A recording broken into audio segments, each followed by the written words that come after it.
सरोज गरीबी के दौर में अपने दोनों बेटों की बिना पिता के परवरिश कर रही थी। सरोज अपने गुजरे हुए पति की तस्वीर के सामने हाथ जोड़कर प्रार्थना करने लगी। सुनो जी, आपके दोनों बेटे बड़े हो रहे हैं, उम्र के साथ उनकी जरूरतें भी बढ़ रही हैं। मुझे इतनी हिम्मत देना कि मैं अपने बच्चों को कोई तकलीफ ना होने दूं। इनमें मेरी जान बसती है, इन्हें हमेशा खुश रखना। अरे माँ, कहाँ हो आप? जल्दी लंच पैक करो, स्कूल के लिए देर हो रही है। माँ, मेरी जूते कहाँ हैं? मेरे जूते नहीं मिल रहे। हल्ला मत मचाओ, बस अभी दोनों को तैयार कर देती हूँ। देर तुम्हें ही नहीं मुझे भी हो रही है। सरोज अपने बच्चों के ही स्कूल में आया का काम करती थी। अजीत और सुजीत बड़े हो चुके थे। पढ़ाई खत्म होने के बाद दोनों नौकरी करने लगे। माँ, अब आपको काम करने की कोई जरूरत नहीं। अब हम दोनों भाई कमाएंगे और आप आराम करोगी। हाँ माँ, आपने हमारे लिए बहुत संघर्ष किया है। आराम तो मैं तब करूंगी जब तुम दोनों की शादी हो जाएगी और बहुएं घर संभाल लेंगी। अगर तुम दोनों में से किसी को कोई लड़की पसंद हो तो बता दो, अब तुम्हारी शादी की उम्र हो गई है। हाँ माँ, मेरे ऑफिस की एक दोस्त है काजल, मैं उससे शादी करना चाहता हूँ। और सुजीत, तू आरुषि के बारे में क्यों नहीं बताता? तुझे भी तो वो बहुत पसंद है ना? तुम दोनों ने तो मेरी चिंता ही दूर कर दी। तुम उनके घर में बात करो और शादी की तारीख पक्की कर दो। मैं शादी की तैयारियां शुरू करती हूँ। थोड़े दिनों बाद सरोज ने दोनों बेटों की खूब धूमधाम से शादी कर दी। काजल और आरुषि, हमारी मम्मी ने हमें बड़ी मुसीबत से पाला है। इनकी आंखों में कभी आंसू नहीं आने चाहिए। भैया सही कह रहे हैं, इनकी बात को तुम दोनों हमेशा ध्यान रखना। कुछ दिन ठीक से गुजर गए, लेकिन कुछ दिनों बाद ही दोनों बहुओं ने अपने रंग दिखाने शुरू कर दिए। माँ जी, अजीत पूरे दिन मेहनत करते हैं, जब पैसे कमाते हैं, और आप पूरे दिन टीवी देखती हो। पता है बिजली का बिल कितना आता है? लेकिन बहू, अजीत की नौकरी लगने से पहले तो बिल मैं ही भरती आई थी। बुढ़ापे में आपसे कौन बहस करे?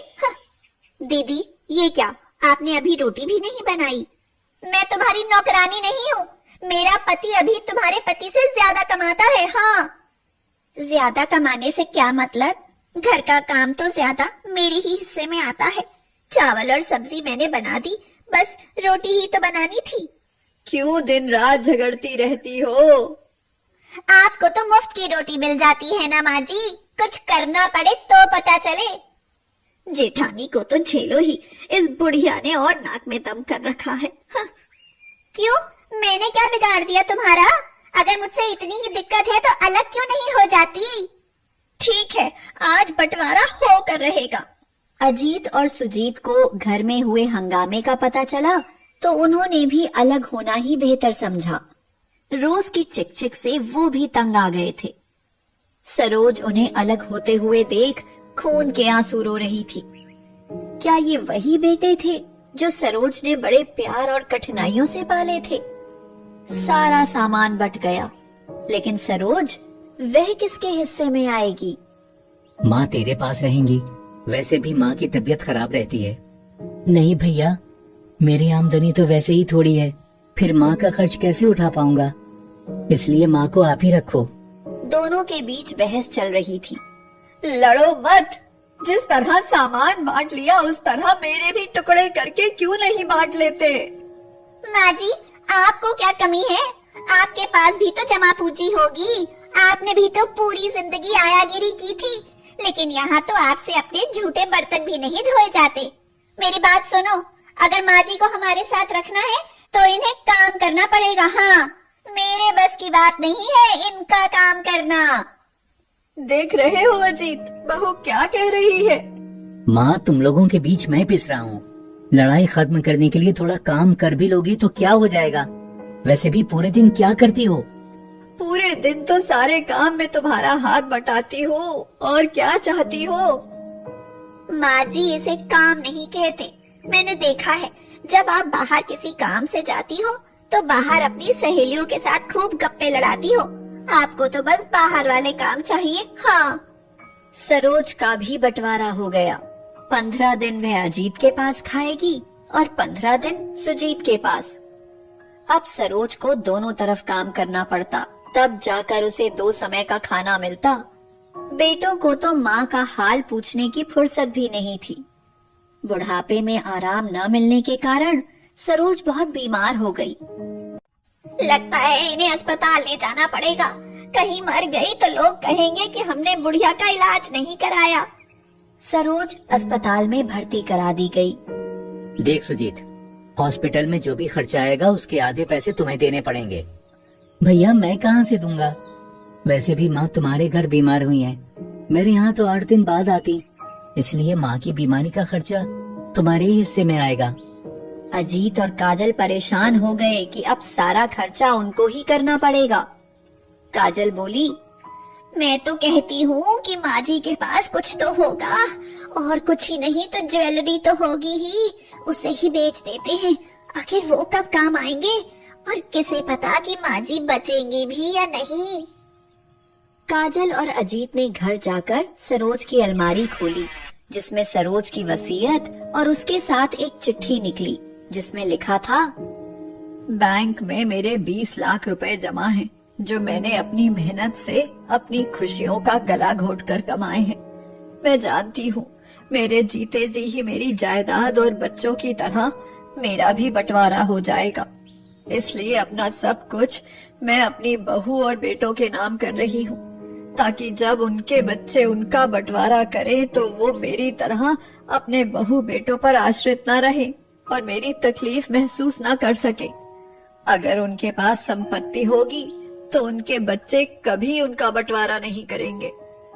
अजीत और काजल ने पीछे मुड़कर देखा तो सुजीत और आरुषि खड़े थे। सुजीत बोला, हम जानते थे भैया कि तुम लोगों के मन में पाप जरूर आएगा, तुमने माँ की अलमारी की तलाशी ली। सुजीत और आरुषि वो कागज उनसे छीनकर पढ़ने लगे। उनकी आंखों से आंसू बहने लगे। भैया हमने बहुत गलत किया है माँ के साथ। हाँ सुजीत, माँ की वसीयत ने हमें इस बात का एहसास करा दिया। काजल और आरुषि भी रोने लगी। वो सब हॉस्पिटल पहुँचे। सरोज लेटी हुई थी। जाते ही काजल और आरुषि सरोज के पैर पकड़कर रोने लगी। काजल बोली, माँ जी हमें माफ कर दो, हमने आपको क्या क्या कहा और आपने हमारे लिए इतना कुछ सोचा, अपना इतना पैसा हमारे नाम कर दिया।